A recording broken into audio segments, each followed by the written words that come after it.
नमस्कार दोस्तों, राजस्थान में उपचुनावों के दौरान बुधवार को एक थप्पड़ की गूंज से पूरी सियासत में खलबली मच गई।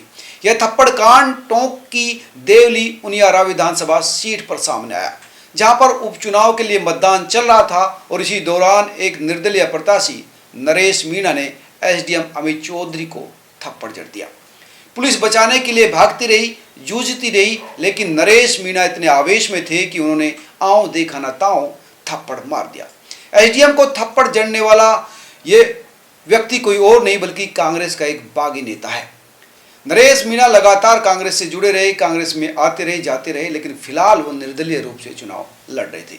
यह घटना मालपुरा में हुई, जहां नरेश मीणा चुनाव लड़ रहे थे। वह निर्दलीय उम्मीदवार के रूप में लड़ रहे थे, लेकिन उनकी पकड़ इस क्षेत्र में काफी है और लगातार नरेश मीणा के उपचुनाव में निर्दलीय लड़ने की वजह से यह सीट वैसे भी चर्चा में थी। नरेश मीणा कांग्रेस के जो बड़े नेता है सचिन पायलट, उनके करीबी माने जाते हैं और इसी वजह से क्षेत्र में उनका काफ़ी जनाधार भी है, जान पहचान भी है। हालांकि टिकट नहीं मिलने की वजह से वो बागी के रूप में चुनाव लड़ रहे थे और कांग्रेस ने उनको पार्टी से निकाल भी दिया था, लेकिन उसके बाद भी उन्होंने निर्दलीय नामांकन कर दिया था। पार्टी ने नामांकन लेने के लिए उससे कहा था, लेकिन उन्होंने नहीं माना और चुनाव हो रहा था। इस वजह से वो वैसे भी गुस्से में थे और लगातार वहां पर किसी बात को लेकर एसडीएम के साथ उनकी कहासुनी हो गई और यह कहासुनी इतनी बढ़ गई कि उन्होंने आवेश में आकर एसडीएम अमित चौधरी को थप्पड़ जड़ दिया।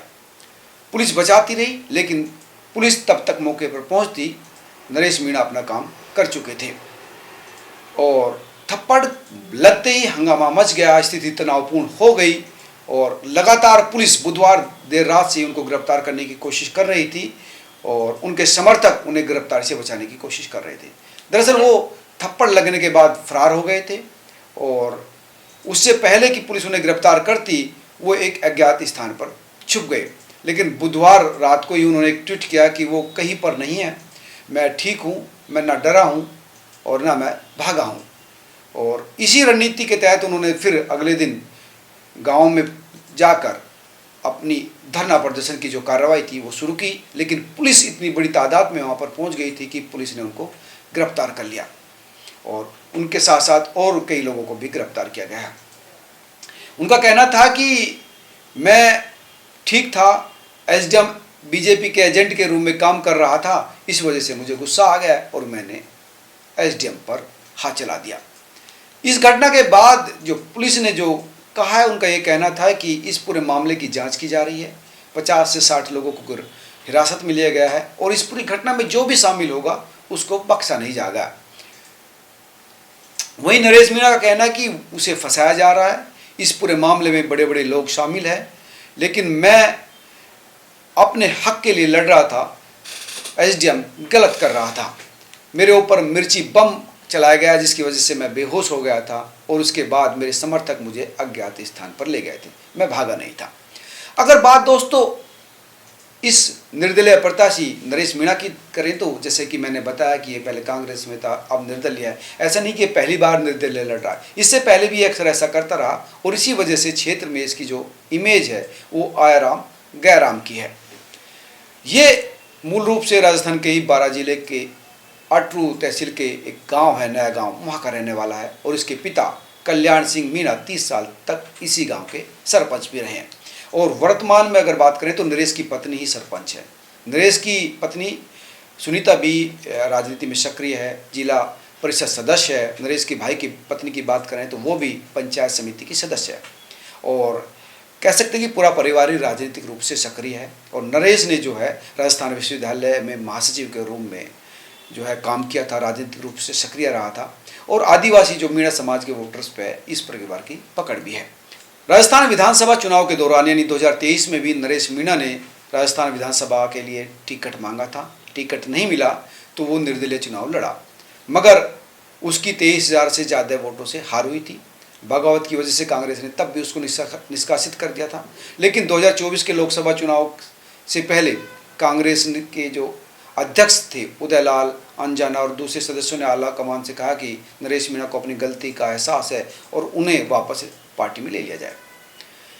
उन्हें वापस पार्टी में ले लिया गया। हालांकि पार्टी में लेने के बाद भी उसने दौसा लोकसभा से टिकट मांगा था, चुनाव लड़ने की कोशिश की थी।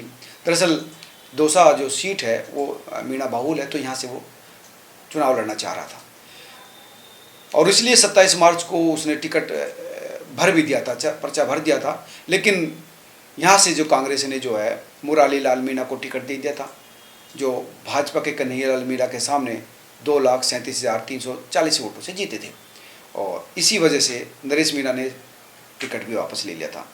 अब वो देवली उनियान उपचुनाव में भी टिकट मांग रहे थे, टिकट की कोशिश भी की गई लेकिन फिर से उनको टिकट नहीं मिला और एक बार फिर वो निर्दलीय चुनाव मैदान में उतर गए थे। और यहीं 13 नवंबर को जब मतदान हो रहा था तो एसडीएम को, यानी जो एसडीएम अमित कुमार चौधरी थे, उन्होंने थप्पड़ जड़ दिया, जिसके बाद लगातार हंगामा मच गया। अब पुलिस ने उसको गिरफ्तार कर लिया है और अभी भी वो और उसके समर्थक अपने आप को सही साबित करने की कोशिश कर रहे हैं और कह रहे हैं कि एसडीएम या प्रशासन की जो अधिकारी हैं वो एक तरफा कार्रवाई कर रहे थे, मेरे पास कोई और रास्ता नहीं था।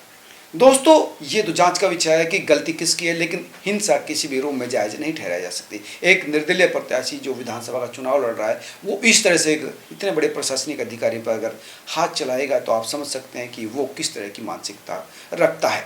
तो ऐसे हालातों में मुझे नहीं लगता कि किसी भी स्थिति में उनकी इस कदम को जायज़ ठहराया जा सकता है। आप तमाम लोग क्या सोचते हैं, जरूर बताएं। नमस्कार।